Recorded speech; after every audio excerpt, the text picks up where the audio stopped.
ઉપલેટામાં Porbandar road ઉપર આવેલા Yadav hotel ખાતે માજી સૈનિક મંડળ દ્વારા સ્નેહ મિલન કાર્યક્રમ યોજવામાં આવ્યો હતો। પોરબંદર રોડ ઉપર આવેલા યાદવ હોટલમાં માજી સૈનિક શહીદ વીર રમેશભાઈ જોગલની પ્રતિમાને ફૂલહાર કરી માજી સૈનિક મંડળની એક મીટિંગ સાથે સ્નેહ મિલનનું આયોજન કરવામાં આવ્યું છે। તે દરમિયાન માજી સૈનિક તથા તેમના પરિવાર સર્વ ભાઈઓ બહેનો હાજરી આપી હતી। રમેશભાઈ જોગલની પ્રતિમાને ફૂલહાર કરી તેમની પાસે પ્રાર્થના કરી ભારત માતા કી જય, જય હિન્દ, જય વીર અમર રહોના નાદ કરી બાળકોને રમતગમત રાસ ગરબા સાથે રમ્યા હતા। રમતગમતમાં જે બાળકોએ ભાગ લીધો છે તેમાં 3 બાળકોને નંબર આપતા એક ગિફ્ટ આપવામાં આવી હતી। આ કાર્યક્રમ પૂર્ણ થયા બાદ સાથે માજી સૈનિક મંડળ દ્વારા અલ્પાહારનું પણ રાખવામાં આવ્યું છે। કાર્યક્રમને સફળ બનાવવા માટે માજી સૈનિક મંડળના પ્રમુખ અને ઉપપ્રમુખ તેમજ સભ્યો દ્વારા જહેમત ઉઠાવવામાં આવી છે।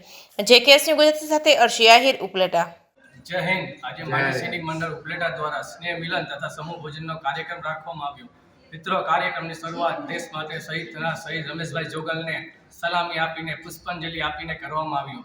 કાર્યક્રમમાં નાના બાળકો દ્વારા મ્યુઝિક ચેરની ગેમ રમવામાં આવી, બહેનો દ્વારા અર્વાચીન રાસ ગરબાનું આયોજન કરવામાં આવ્યું અને લાસ્ટમાં બધાએ સાથે મળીને સમૂહ ભોજન લીધું અને એકબીજાના સુખ દુઃખની વાતો કરી। જય હિન્દ।